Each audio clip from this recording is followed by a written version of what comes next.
Ok, bonjour à tous. Donc, on va commencer ce cours par parler des équilibres hétérogènes. Donc, contrairement aux équilibres homogènes qu'on a vus jusqu'à présent, un équilibre hétérogène implique qu'on va avoir plusieurs phases présentes dans notre mélange à l'équilibre.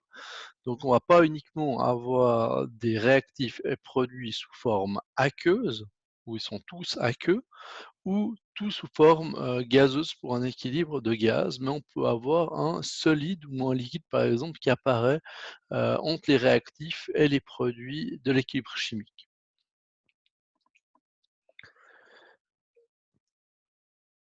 Maintenant, c'est possible de considérer que lorsqu'on a uniquement un solide ou un liquide pur dans l'équation, c'est de dire que sa concentration, on va pas l'inclure dans l'équilibre. Pourquoi on va pas l'inclure dans l'équilibre?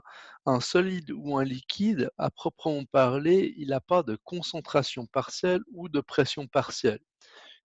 Il est concentré, dans lui-même, ou il a une pression partielle dans lui-même à hauteur de 1. Donc au final, on va, complètement, au final, l'enlever de l'équation, de la constante d'équilibre, chimique.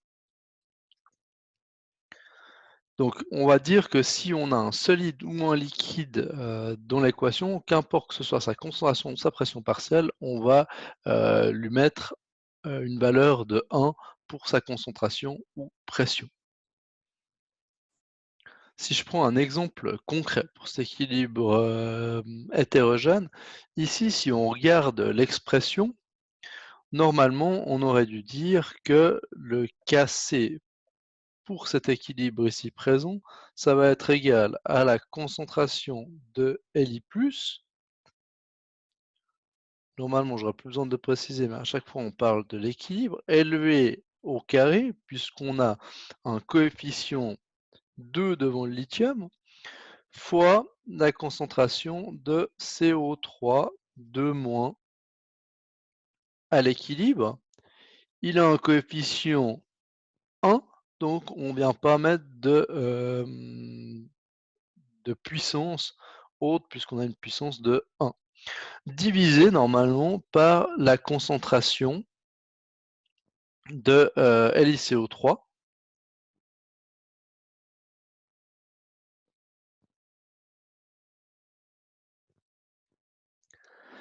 à l'équilibre. Donc ça, c'est si j'avais au final une constante d'équilibre avec des réactifs et des produits tous sous la même phase. Donc ici, par exemple, avec du aqueux partout.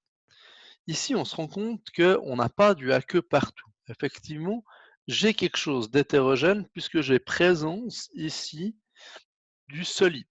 Et le solide, si on regarde ce qu'on nous dit plus haut, on nous dit que sa valeur, elle est de 1 et puis qui ne rentre pas en compte dans la constante d'équilibre. Donc ici, lui, le Li2CO3, je ne vais pas le considérer. Donc je ne vais pas pouvoir parler de concentration de Li2CO3 puisque c'est une concentration dans un solide et puis c'est pas une concentration dans une solution aqueuse. Donc ça tombe et puis ça va valoir 1. Donc ça veut dire qu'on a au final pas de dénominateur. Si j'efface et je reviens juste en arrière par rapport à ce qu'on a dit et je vais le faire apparaître avec la slide. Donc ici, on va voir que le Kc, alors là en l'occurrence, c'est un Kc particulier.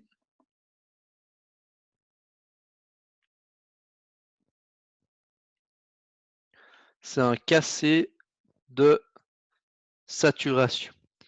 Et puis puisque c'est un Kc de saturation, j'ai remplacé ce C par le S de saturation. Donc le Ks, c'est un Kc particulier. On va le voir un tout petit peu après dans le cours, mais c'est à chaque fois que j'ai un solide qui vient se dissoudre partiellement lors de la saturation en cation et anion. Et puis ici, ça donne bien la concentration de Li plus LV au carré fois la concentration de CO3 de moins du carbonate, divisé au final par 1. Et puis ce 1, on ne l'a pas mis, donc ici, on a un équilibre hétérogène. Voilà, ces équilibres hétérogènes, la seule différence, c'est qu'on ne vient pas, considérer au final toutes les concentrations, dans l'équation d'équilibre chimique puisque tous les solides et liquides, on estime que leur concentration ou pression partielle vaut 1. Maintenant, on va parler du principe de Le Chatelier. Le principe de Le Chatelier, il a été, énoncé par un Français, Henri-Louis Le Chatelier. Son principe qui a été, écrit dans les années entre 1884 et 1914, va cibler les équilibres chimiques et cibler les contraintes qu'on va venir, mettre sur ces équilibres chimiques. Et puis, il énonce quelque chose qui va dire que quand je perturbe un équilibre chimique, ce dernier va réagir de manière à pouvoir absorber la contrainte. Donc il ressemble un peu à cette troisième loi de Newton qui dit que pour toute action, il y a une réaction de force opposée. Là, il dit que le système chimique, il est capable d'absorber des contraintes et si je lui mets une contrainte, ben, il va trouver un moyen au final d'absorber cette contrainte et puis au final de la diminuer, la contrainte qu'on va mettre dessus. D'un point de vue équilibre chimique, il y a 3 types de contraintes qu'on va pouvoir, mettre sur un système. C'est un changement de concentration, soit avec une augmentation, soit une baisse de concentration d'une espèce chimique. Soit on peut augmenter ou diminuer la pression totale. Ça, c'est vraiment quelque chose qui est spécifiquement pour les équilibres de type gazeux. Ou on peut, augmenter la température ou diminuer la température et le système chimique ne va plus rester à l'équilibre pendant un moment et puis l'équilibre va se déplacer du côté des réactifs ou des côtés des produits. Donc, je vais pouvoir augmenter la concentration des produits ou des réactifs qui m'intéressent en changeant au final, les concentrations, la pression totale ou la température. Donc on a dit, ça c'est les 3 variations qu'on peut faire et puis on va aller à travers chacune de ces variations, à savoir que pour la deuxième, la variation de la pression, ça c'est uniquement valable pour les gaz. Si on n'a pas un système gazeux, heu, la variation de pression va avoir, aucune incidence, sur le système. Maintenant, la variation de la concentration d'une espèce chimique. Quand je vais rajouter au final, une espèce chimique ou que je vais en enlever une quantité, mon système, qui a un l'équilibre chimique, il est dynamique et puis il va, réajuster de manière à être capable de recréer un peu ce qui a disparu. Donc ici, si je prends un exemple avec, 2 béchers, donc j'ai 2 béchers, j'ai un bécher numéro 1 et un bécher numéro 2. Les 2 béchers sont reliés au final par un tuyau et ce tuyau, il est rempli de liquide à l'intérieur. Normalement, mon plateau, il est à l'équilibre. Quand on vient rajouter ici de l'eau à l'intérieur, on va créer un déséquilibre. Le déséquilibre fait que pendant un moment, si on regarde les produits, ils vont augmenter. Je vais avoir plus de produits, mais réactifs, ils vont pas changer puisqu'on a toujours les mêmes. Et on va avoir un rééquilibrage du système, donc on va avoir de l'eau qui va être siphonnée sur le bécher 1 et à ce moment-là, on va avoir que même si on a augmenté les produits dans un deuxième temps, ensuite, ils vont vouloir diminuer. En diminuant, j'ai de l'eau qui va venir repasser dans mon bécher numéro 1 et puis les réactifs vont augmenter. Donc ici, la contrainte, ça a été de rajouter des produits. Résultat, mon système va réagir de manière à les rediminuer. Donc ici, l'augmentation, ça c'est la contrainte. sur le système et puis la diminution pour créer du réactif, ça va être la réponse du système. Donc le châtelier, c'est bien ce qu'il a dit. Si une substance est ajoutée dans un équilibre chimique, ce dernier va réagir de manière à consommer une partie de cet ajout. Donc ici, dans le bécher numéro 2, j'ai rajouté une espèce chimique. Alors ici, c'est pas une espèce chimique, on a rajouté un certain volume d'eau et ce volume d'eau a été en partie consommé. Donc réponse du système, consommation de la contrainte qu'on a mis dessus, de manière à rééquilibrer le système. Donc on a une partie de l'eau qui va passer de l'autre côté, et puis on va avoir une augmentation ici des réactifs, une diminution des produits. Ça va pas être entier, ça va râler jusqu'au moment où je vais avoir autant de volume d'eau dans mon bécher 1 que je vais avoir d'eau au niveau de mon bécher numéro 2.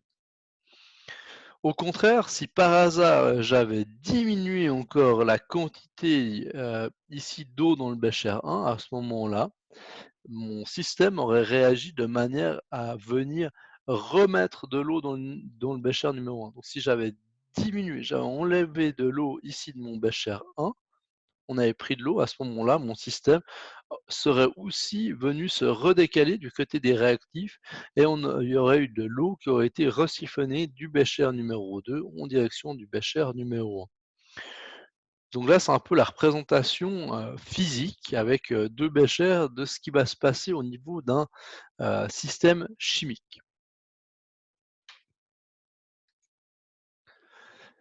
Ce qui est important, c'est que la valeur du K, que ce soit le Kc ou le Kp, ne va pas varier.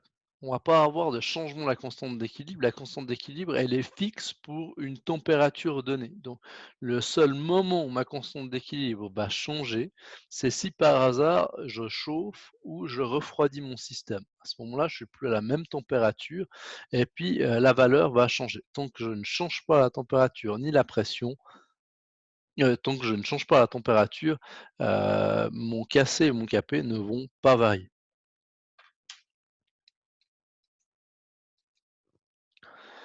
Maintenant, si on le regarde, on va prendre, Haber-Bosch. Donc Haber-Bosch, on a dit que si j'avais 3 molécules de dihydrogène gazeux, ça peut réagir avec une molécule de N2 gazeux, réaction d'équilibre chimique et ça va produire 2 molécules de NH3 gazeux.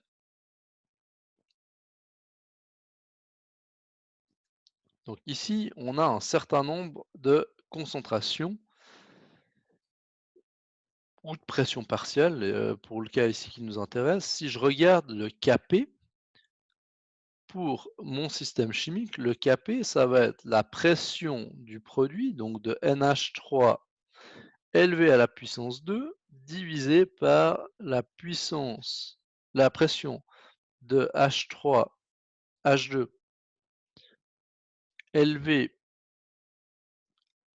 à la puissance 3 fois la pression de N2.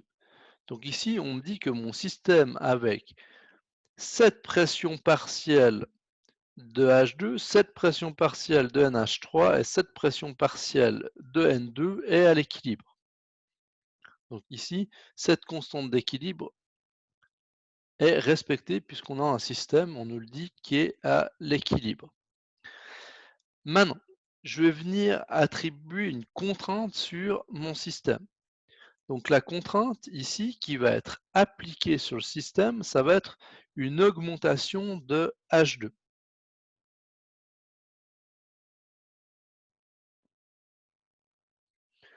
Donc ici, dans un premier temps, on vient augmenter H2.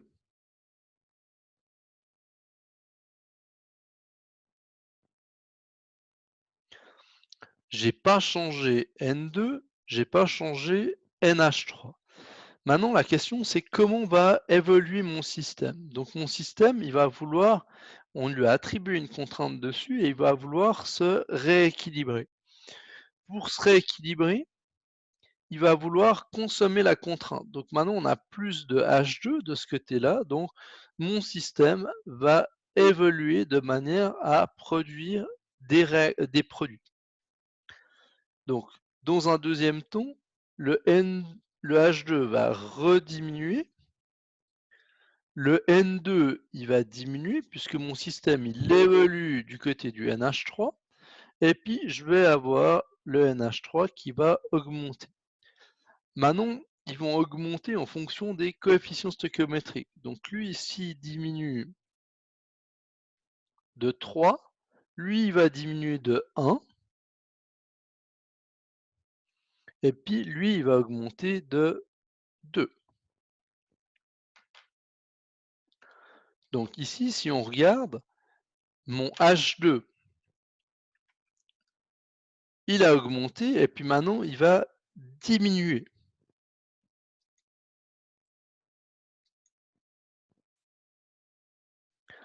Il va diminuer et puis il va diminuer, si on regarde,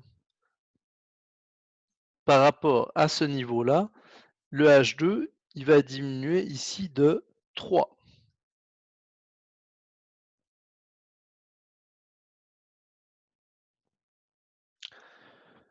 Si on regarde le NH3, si mon H2 a diminué de 3, le NH3, lui, il va augmenter de 2.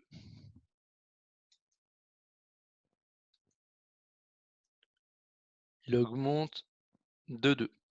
Et puis le dernier, le N2, lui, il va diminuer de 1. Et puis là, mon système, à ce moment-là, il va plus réévoluer, il s'est rééquilibré, donc mon système, il est maintenant de nouveau à l'équilibre. Donc on ne sait pas d'un point de vue temps combien de temps il a fallu pour ce rééquilibrage. Donc le temps du rééquilibrage, lui, il est inconnu, mais on va être capable de rééquilibrer notre système à l'arrivée.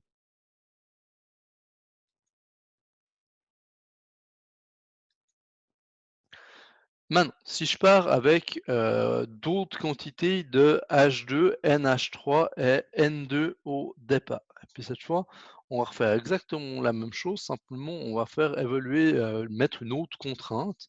Donc ici, on va reprendre. Donc on a dit que 3H2 gazeux plus 1N2 équilibre chimique donne 2NH3 gazeux. Cette fois, la contrainte qu'on va appliquer, ça va être une diminution du N2.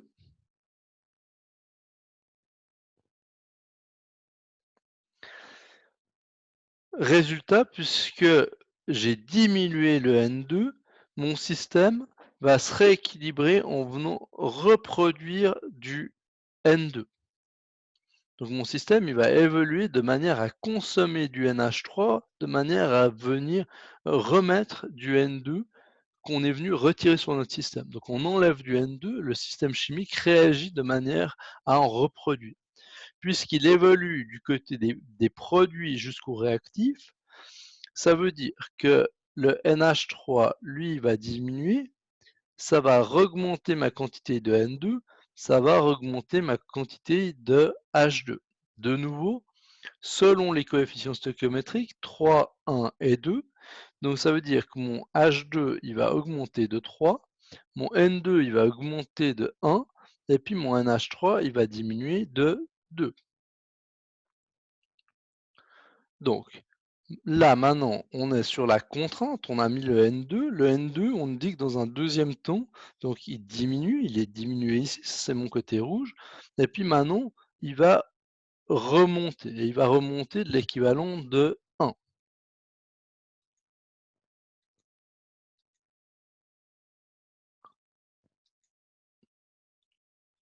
Donc ici, j'ai mis 2 carrés pour ce 1, mais ça revient au même. On pourrait dire, voilà, soit c'est 1 ou soit de ce côté-là, c'est 2. 2 petits carrés ou un gros carré, ça revient au même. Donc on a bien une augmentation. On est sur la base et puis on remonte ici plus haut. Donc le, N2, lui, il a augmenté de 2.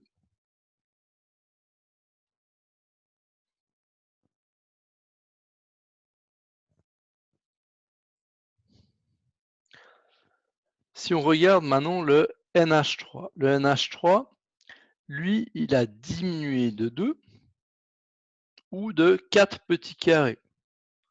Donc si je viens faire des plus gros carrés, ça revient au même. Il a soit diminué de 2, soit de 4 petits carrés. On est là en bas, donc il a bien, lui, diminué.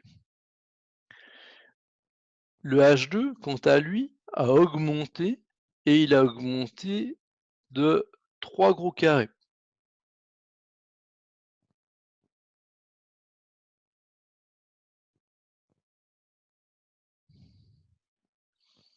D'augmenter de 3 ou de 6 petits carrés, ça revient au même. On est 1, 2, 3 ou 2, 4, 6, ça revient au même. Et puis ici, cette fois, on a une augmentation. Donc voilà, là, ça c'est pour le châtelier et puis c'est le rééquilibrage de notre système chimique en fonction des contraintes en rouge qu'on va pouvoir appliquer dessus qui correspondent à des diminutions de concentration, augmentation de concentration, diminution de pression partielle ou augmentation de pression partielle, donc de la quantité d'un des réactifs ou d'un des produits ou diminution. Maintenant, la variation de la pression. La variation de la pression a uniquement un rôle à jouer sur les équilibres chimiques qui contiennent des gaz à l'intérieur. S'il n'y a pas de gaz à l'intérieur, à ce moment-là, on ne va pas avoir d'implication de la variation de pression. Donc ça, c'est important. Il faut des gaz. S'il n'y a pas de gaz, à ce moment-là, la pression elle va avoir très peu d'effet sur l'équilibre chimique. Le Châtelier vient dire que l'augmentation de pression ou la diminution de pression va faire varier au final le nombre de molécules de gaz qu'on a dans le système. Si je viens augmenter la pression, je vais vouloir avoir moins de gaz dans mon système, puisque la pression au final fait que le gaz il aura moins envie d'être sous cette forme-là et puis il va préférer au final se transformer en quelque chose d'autre.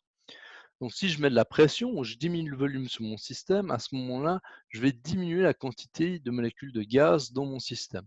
Si au contraire, je diminue la pression ou j'augmente le volume, à ce moment-là, je laisse plus de place disponible pour le gaz et puis mon équilibre va se déplacer du côté où il va y avoir le plus de molécules de gaz. Si je prends un exemple, ça va être plus parlant avec un exemple. Ce qu'on vient compter des 2 côtés, du système, c'est le nombre de molécules qu'on a sous forme, gazeuse. Ici, j'ai 2 molécules et 1 molécule. Donc du premier côté, du côté des réactifs, on a 3 molécules de gaz contre 2 molécules de gaz du côté des produits. Ça veut dire la chose suivante, si j'augmente, si je veux déplacer mon équilibre chimique de ce côté-là, je veux aller vers moins de molécules de gaz, donc je veux passer de 3 molécules à 2 molécules. Là, il va me falloir faire 2 choses, ou en gros l'une des 2 choses pour pouvoir aller de ce côté. Soit j'augmente la pression et puis à ce moment-là, je vais aller vers moins de molécules ou je diminue le volume. Si par hasard on a fait l'inverse, on avait diminué la pression ou on avait augmenté le volume, à ce moment-là, on serait passé de 2 molécules de gaz à 3 molécules de gaz. Si par hasard on avait un cas où il y aurait le même nombre de molécules des 2 côtés de gaz, à ce moment-là, la pression est le volume, qu'importe qu'on les augmente ou on les diminue, aurait aucune influence sur l'équilibre chimique. Je ne pourrais pas varier mon équilibre chimique avec la pression ou le volume. Juste effacer tout ce que j'ai mis.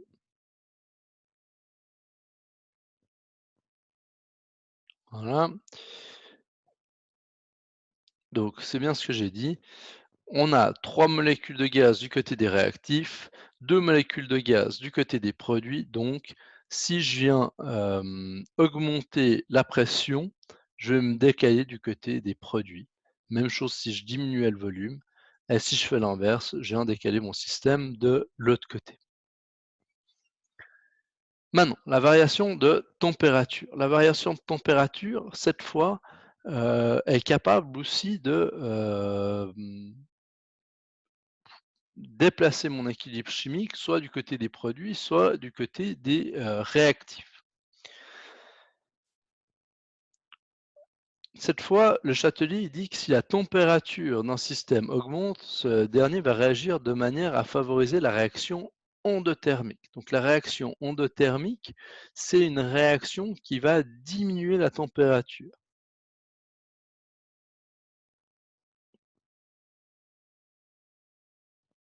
Diminuer la température. Et si on a quelque chose qui va la température est diminuée du système, cette fois, le système il va vouloir se réchauffer en reproduisant de la chaleur avec une réaction exothermique. La réaction exothermique qui produit de la chaleur exo sur l'extérieur, donc on a une libération de chaleur.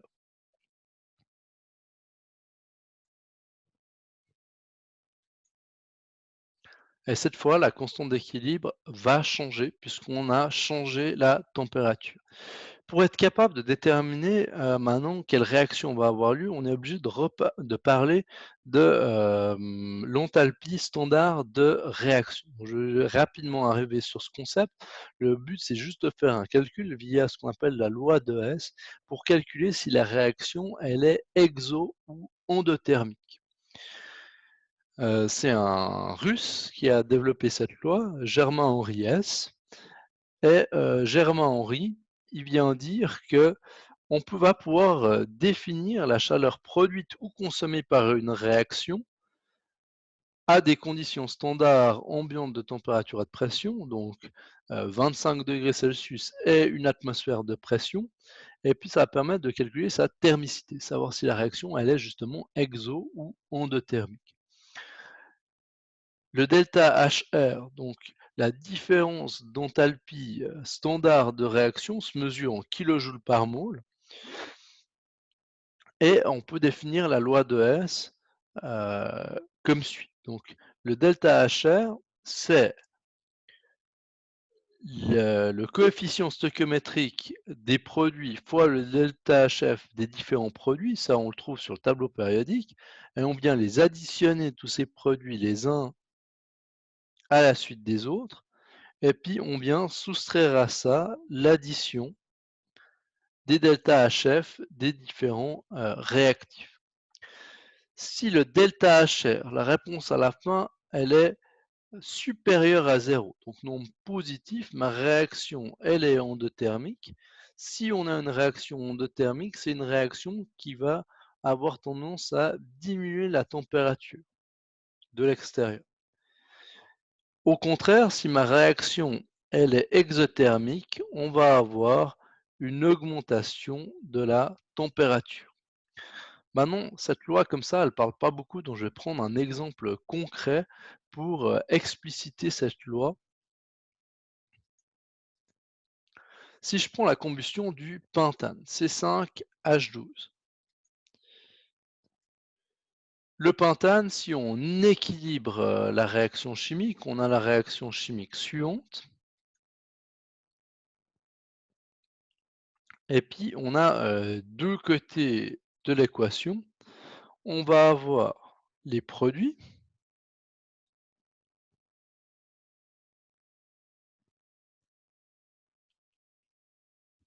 Et puis, de l'autre côté, les réactifs.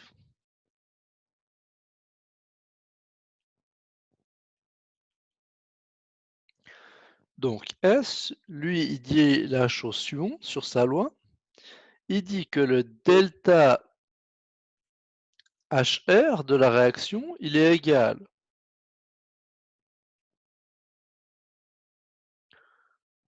à la somme des différents delta HF des produits multiplié par les coefficients stoichiométriques, 5 ou 6,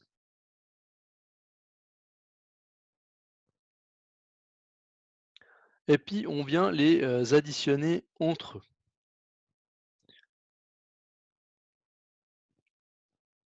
À cette somme, on vient soustraire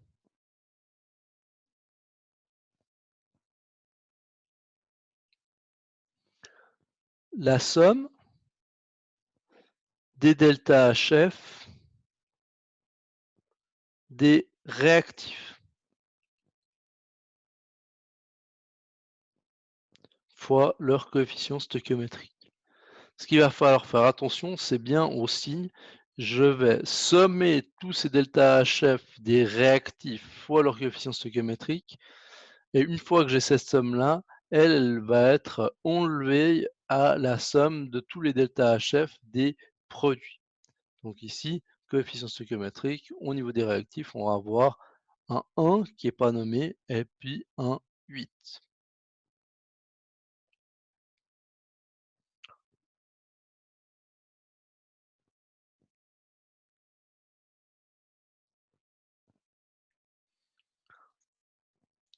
Donc le delta HR de la réaction, ça va être 5 fois le delta HF du CO2.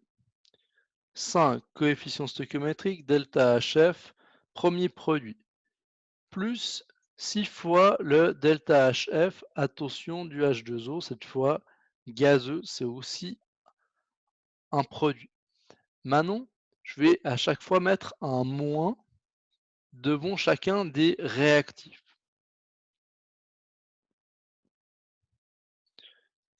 Moins une fois le delta HF de C5H12, moins 8 fois le delta HF de O2. Je viens remplacer par des nombres. Tous ces delta HF, on trouve une valeur sur le tableau périodique. Donc CO2, on va trouver une valeur. H2O gazeux, on va trouver une valeur. C5H12, on va trouver une valeur. Les seuls pour lesquels il n'y a pas de valeur sur le tableau périodique, c'est les corps purs simples. Les corps purs simples, vous en avez parlé l'année passée. Les corps purs simples, c'est aussitôt que j'ai qu'un type d'atome présent dans une molécule. Donc O2, c'est un corps pur simple. N2, ça va être un corps pur simple. Donc je vais en noter une série. N2, Cl2, O2, ça c'est des corps purs simples. Ne sont pas des corps purs simples les cations ou anions. Sinon, tous ces corps purs simples, le delta HF, ça, il est égal à 0. Donc je vais chercher les différentes valeurs. Donc on va avoir 5 fois moins 393,5 pour le CO2, plus 6 fois moins 241,8 pour le H2O gazeux, moins 146,5. Attention avec les signes, hein, le C5, le delta HF de C5H12, il vaut bien moins 146,5. On a un moins, donc ça me donne un plus à la fin. Donc attention vraiment qu'on calcule ces delta HR aux signes qu'on a devant les différents réactifs et produits. Moins 8 fois 0, ça donne moins 3271,8. J'ai un chiffre qui est négatif. Ça veut dire que j'ai une réaction exothermique et une réaction exothermique libère de l'énergie, donc on va avoir une augmentation de la température.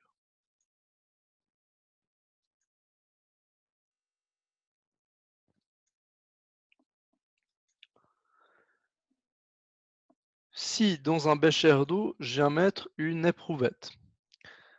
Une éprouvette, elle va avoir une couleur entre le rose et le bleu, donc la couleur, par exemple, qui apparaît à l'écran. Cette éprouvette, c'est un indicateur, coloré qui pourrait nous indiquer la température en fonction, au final, de la couleur de l'éprouvette. Si je viens déplacer cette éprouvette dans un bécher qui contient des glaçons avec de l'eau extrêmement froide, on va se rendre compte que, l'éprouvette va venir se colorer en, rose pâle, voire violet. Si au contraire, j'ai mis cette éprouvette dans de l'eau chaude, à ce moment-là, elle va devenir bleue. Si je prenais l'éprouvette 1 et l'éprouvette 2 et puis que je venais les intervertir, à ce moment-là, l'éprouvette 1 deviendrait bleue et l'éprouvette bleue deviendrait rose. Donc on a un équilibre chimique. En fonction de la température, on va déplacer notre équilibre d'un côté ou de l'autre. Si on regarde ce qu'on a à l'intérieur de ces éprouvettes, on a du rose qu'on a principalement du CO entouré avec 6 molécules d'eau et une charge totale de 2+. On va avoir du bleu quand on a un ion COCl4 2- qui apparaît. Au milieu, à la température médiane, j'ai une couleur intermédiaire puisqu'on a une coexistence des deux. Je vais pouvoir écrire cette réaction chimique. Donc cette réaction chimique, on a une réaction qui va des réactifs au produit. Donc si on regarde par rapport à nous ce qu'on a mis au niveau des couleurs, ici j'ai les produits et là j'ai les réactifs. On peut aller dans un sens ou dans l'autre et ainsi décaler le système. On se rend compte pour aller de ce côté-là, on a dû augmenter la température.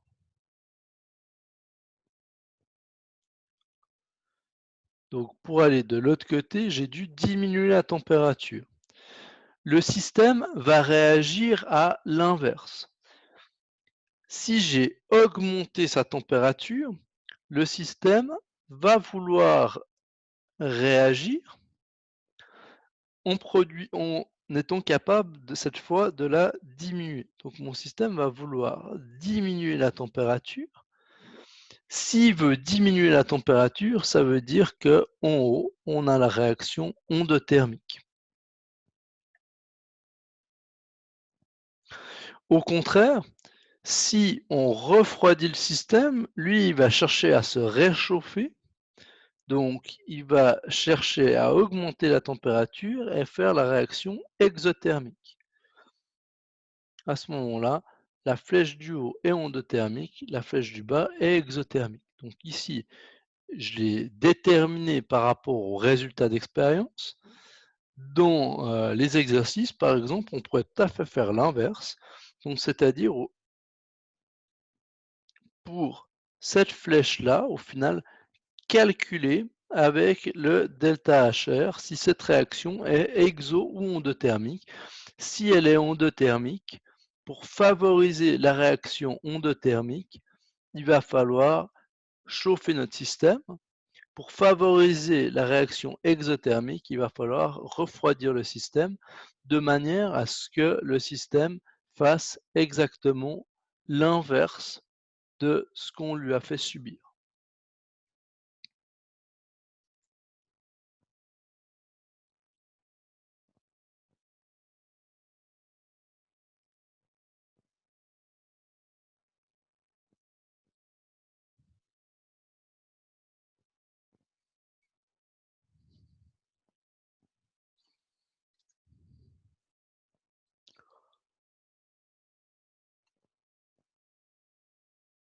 Donc en haut, on a augmenté la température. Pour augmenter la température, le système va faire la réaction inverse, va diminuer la température et faire la réaction endothermique.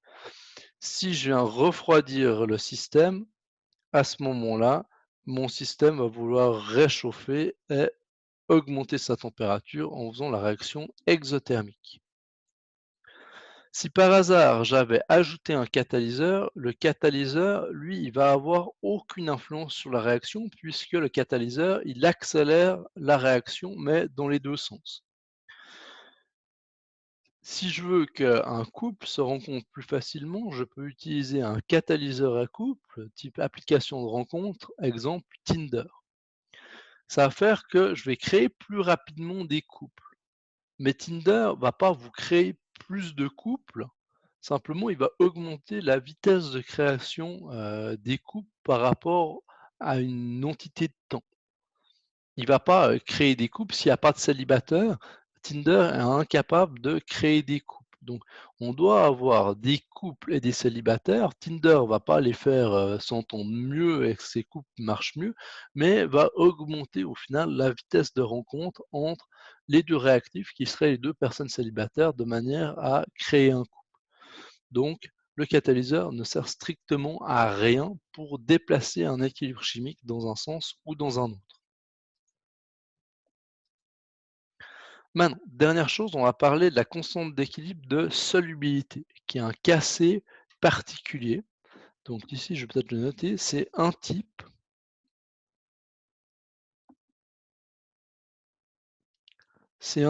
de cassé.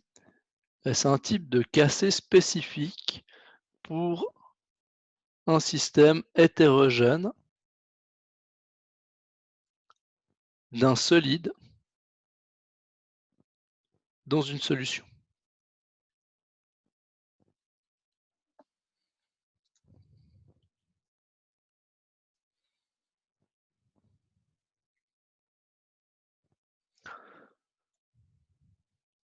Donc certains composés ioniques sont particulièrement peu solubles et aussitôt que j'obtiens leur saturation, on va avoir un équilibre hétérogène qui va se mettre en place. Donc si je prends un bécher, dans ce bécher, je mets un composé ionique.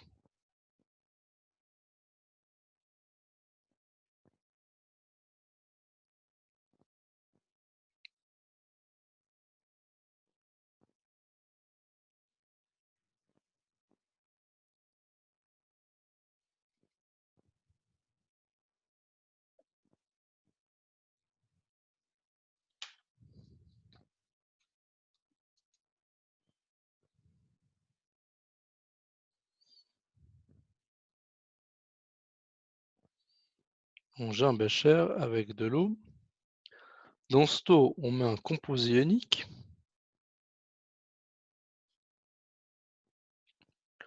Ce composé ionique il est très peu soluble, donc on a assez vite, on obtient une saturation.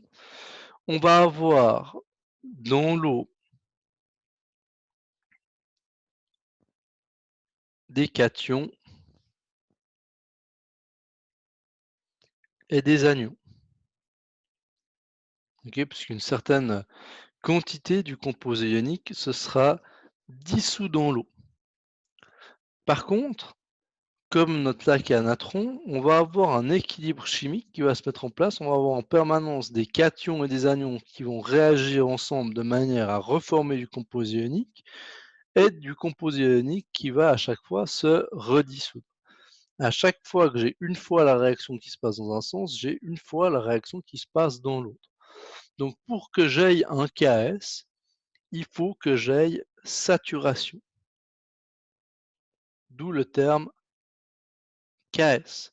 Si je n'ai pas de saturation, à ce moment-là, j'ai pas d'équilibre chimique qui se met en place. Donc on a vu qu'un composé ionique se dissolvait dans l'eau en cations plus anions dissociés l'un de l'autre. Ça, c'est la réaction tant que je ne suis pas à saturation. Aussitôt que j'ai saturation, j'ai un équilibre chimique qui se met en place avec la flèche qui est aussi possible dans l'autre sens. C'est un équilibre hétérogène. Et puis, pour cet équilibre hétérogène, on va pouvoir lui définir un KS. Et le Ks, ça va être la multiplication des différentes concentrations des ions élevés à leur coefficient stoichiométrique. On va prendre un exemple concret juste pour représenter le Ks qu'on a déjà vu au 7.5. Si ici, je viens prendre du Ag2CO3, ici il manque un 2, Ag2CO3 dans l'eau, il va se dissocier en 2Ag+, plus CO3 2-. Si je devais écrire le Kc, on aurait dit que c'était la concentration de Ag+ élevé au carré fois la concentration de CO3 2- divisé par la concentration de Ag2CO3. De nouveau, on aurait pu écrire ça uniquement s'ils étaient tous aqueux. Attention, ici celui-là, il est solide, donc il vaut pas, il n'y a pas de concentration de Ag2CO3, mais ça vaut 1. Résultat, c'est pas un Kc, mais un Ks. Et puis, on trouve cette équation ici. Le chiffre qu'on trouve là, ça, il est visible sur le tableau périodique.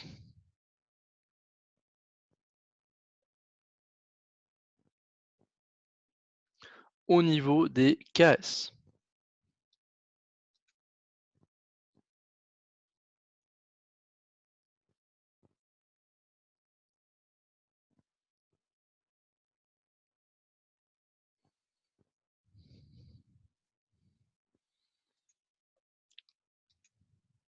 Plus la valeur de cette constante de solubilité est petite, moins on va pouvoir dire que le composé ionique est soluble.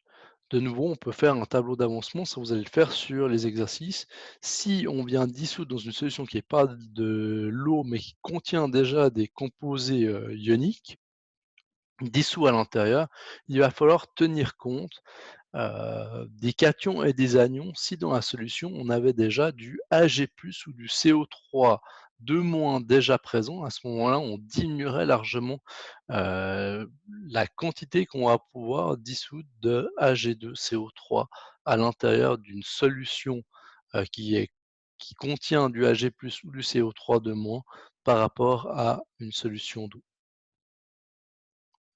Voilà, on a fini pour ce chapitre, donc j'espère que avec ce PowerPoint, ça va être un petit peu plus clair que uniquement le cours et la version maître que vous avez.